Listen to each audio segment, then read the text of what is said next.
advantage game one because it's too hard to execute the combo, but these twin decks are so good at flipping into a control deck, and that's a much harder game plan for Jun to beat.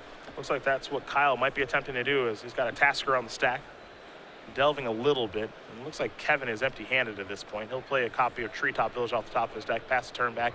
Can't even fire up the Raging Ravine because Tasker has that 5 toughness. Tasker going to come into the red zone now. Gerhart going to be going down to 14, it appears. We'll draw a card. Boggemees, he's the one with all the cards in hand. Raging Ravine going to fire up. It's going to attempt to attack. Trigger on the stack. We'll see if it gets the counter.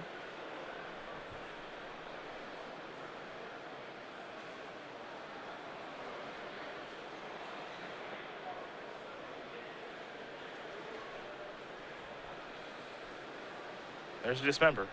Wouldn't matter even if it did. There's a Dark Confidant. Boggemees going to quickly untap. He'll take a draw. Into the red zone, he goes with Tasker. Looks like it's 10-10 now.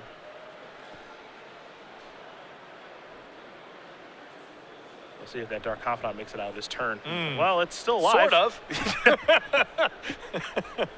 It is still alive. Silver Temptation brings it to Boggemees' side, however. Haven't seen that card in a little while. From the years of 2005 to 2010, Wizards printed a lot more control magics than they print now. This is true. So Modern's a refresher course on things like Threads of Disloyalty, Vidalcan Shackle, Sower of Temptation. I know Greg Hatch yesterday was in search of Persuasion. Can't Abrupt Decay that. Yep.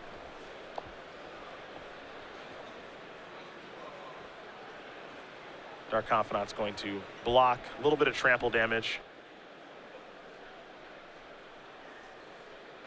Boggemees will go down to 8. He'll quickly untap and take a draw. Not going to overvalue the Dark Confidant there. He's already got a lot of cards in his hand.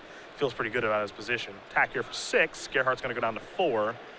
The follow-up is a Spell Skite past that turn back. That'll protect those threats that are on the battlefield.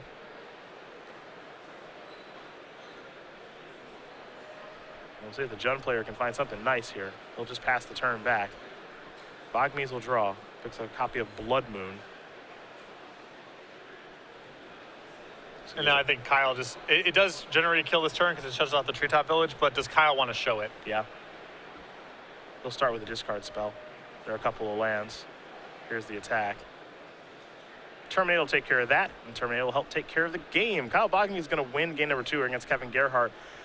Grixis Twin, Jun, they're heading to game number 3, which means we'll take a look at the sideboards. We'll start with Gerhart's. We reviewed it last round, but we'll take a look at it again.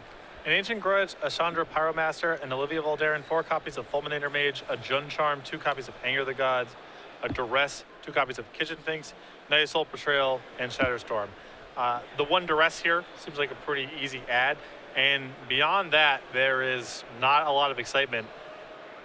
Is there really anything that you like here? Assuming that Kyle's bailed on the combo and a card like Night of Soul's Betrayal doesn't provide very much for him. If Kyle has bailed on the combo and we're going to play a little bit longer game, I'm okay with Chandra. Yeah, Chandra seems fine. That's about it. Yeah, I'm not excited about anything else here. The Duress. I think the Duress is fine. I would bring it in. I'm not excited, though. Yeah, it's not even particularly exciting. On Boggemees' side, 2 Pyroclasm, an Engineer Explosives, 2 Solar Temptation, a Dismember, 2 Dispel of Vendilion Click, 2 Spells Guided Kolaghan's Command, 2 Blood Moon, 1 Spell Snare. We already saw the Blood Moon. At least 1 is in after sideboard. I imagine that Kolaghan's Command is in it as well. Kills Dark Confidant, lets you play a little bit of a longer game, which it looks like he has some interest in doing. And we saw at least 1 Spell Skite after sideboard too, so. And the Sower, at least 1 of those. So a lot of options here. Yeah, well, he's not in the pure control style of things like, you know, Keranos, for example, or Batterskull. He's not playing that kind of game exactly, but he is a Grixis control deck post-board. And the removal spells, the Sower Temptations, they all feed into that game plan. These players are quickly shuffling up here for game number 3, so we'll be underway in just a moment. We'll talk about the Star City Games YouTube page, where you can watch the replays of this tournament and all our other invitationals. Of course, our Open Series events as well. We've got our Versus Series archives, our Premium archives, where you'll find Magic Online videos, and specialty things that we do only on our YouTube page that are not posted to the website, like unboxings with Evan Irwin, Brian Bronduin, Brad Nelson, Chris Van Meter, Todd Anderson, and all the guys you love from Star City Games. YouTube.com/Star City Games. Subscribe today. You'll get emails when we upload new content.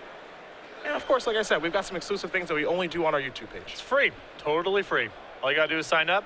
There's a great archive of content, all the Open Series events, old articles and such, and of course, the exclusive content to the YouTube page, like those unboxings. We've also got Best of SCG Live on there. Yeah. Some of our finest moments. For me, still my favorite one is watching Dan Musser get annihilated by Kenan Haas. When That's a great one. Dan played the old rest in peace, and Kenan boarded in the Helm of Obedience to one-up him.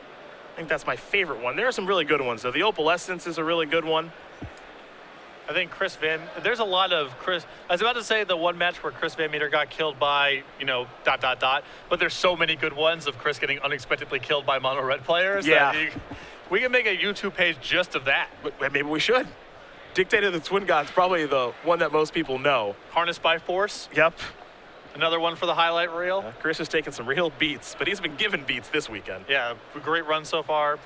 Got his first loss last round in the Amulet Mirror, but 10-1, still in a great position to top 8, obviously. Absolutely, and we know he wants to achieve that, as do both of these players. Kevin Gerhart was one of our undefeated players coming in. It's been kind of a tough road for him so far today.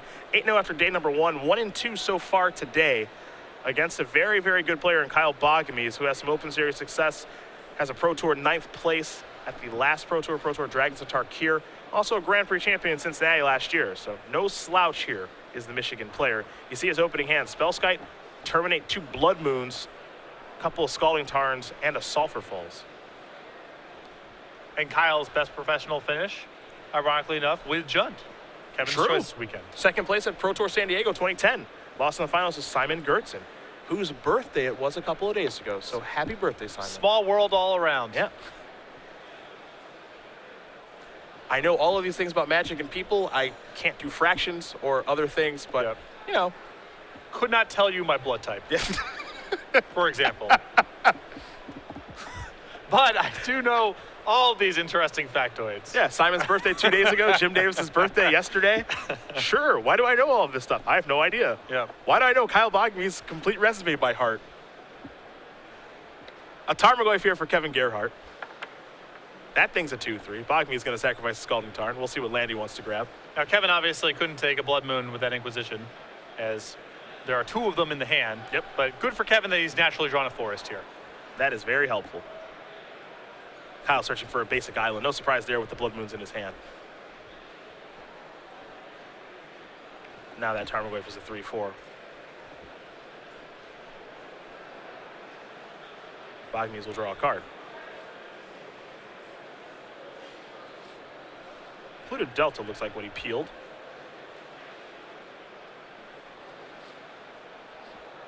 I know where Kyle is at right now.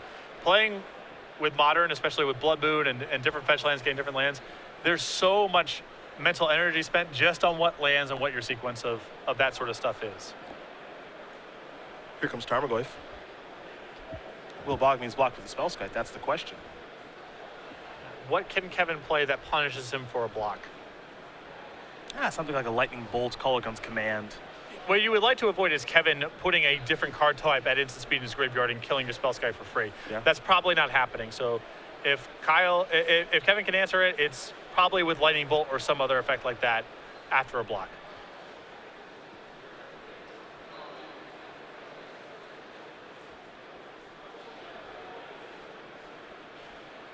Pretty interesting little standoff here. And Kevin with Bolt in hand. So that appears to be what's going on here.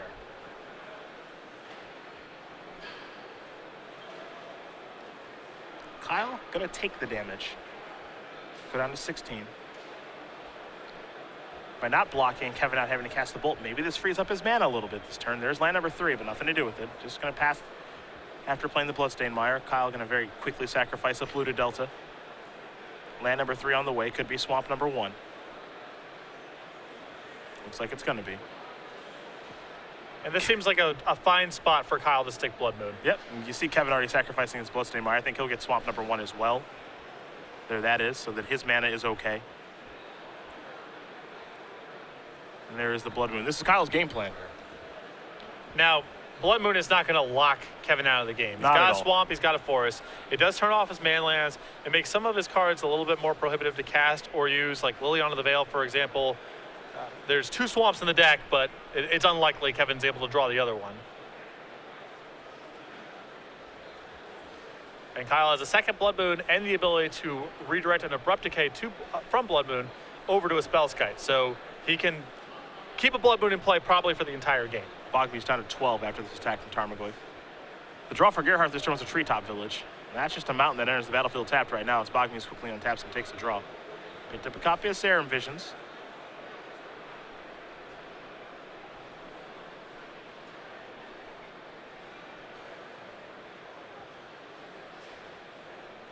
Looks like he's going to play a Pestermite now. That'll untap the island, which will allow him to cast the Serum Visions. Get a little bit deeper in his deck. He'll draw a card, and I will see him scry. See how he feels about the 2 cards he's looking at. And Kevin is so light on action right now that if Kyle's even able to find something like Terminate, he should pull pretty far ahead. Yeah. Snapcaster Mage would also qualify. It's a Scalding Tarn, which is a mountain right now because of the Blood Moon. Boggemees did keep both cards on top from these Serum Visions. That's worth noting as Gerhart does untap. He'll take a draw. 3/4 Tarmogoyf on the battlefield. Not much else going on here for Kevin. There's an Inquisition of Kozilek. Get a better idea of what Kyle's working with. A Blood Moon, a Tassiger, a Deceiver Exarch. Can't take the Tassiger. Not a lot of value in taking the Blood Moon. Yeah. So this is probably Deceiver Exarch. And Kyle probably does not care too much about that card at this stage. Yeah, the big question is what did Kyle leave on top of his deck with the Serum Visions? Again, he scried both to the top. If you're Kevin, you got to be worried about that. Kevin going to take the Deceiver Exarch. Tarmogoyf up to a 4/5 now. That's a pretty big deal. I mean, Spellskite can't do what it was doing previously, which was considered blocking. The follow-up here is a Swamp. There's that second Swamp. Okay. That means Liliana's an option. Boggemees will draw. Blood Moon Tasker X. X is Splinter Twin. Okay. That'll play. Yeah. Shrug the shoulders. You can see why Kyle never was willing to commit that Spellskite. There's Lightning Bolt. I would redirect it to Spellskite. Good choice. I saw it. That's going to do it. Kyle Boggemees is going to win this match here over Kevin Gerhart. 2-1. Grixis Twin will take care of Jund. Makes you wonder, maybe he boarded back in the combo there. Or maybe he has, 2 Splitter Twins in his deck or something like that. It's so hard to play this matchup from the Jund side of the table because if they bail on the combo entirely, some of your cards get a lot worse. If they've kept the combo completely intact, some of the ways you would want to sideboard are really bad. And if they're in the middle of those 2 things, then playing the game is really hard. Yeah. And I think that Kyle was probably in the third camp. I don't think he was on the full blow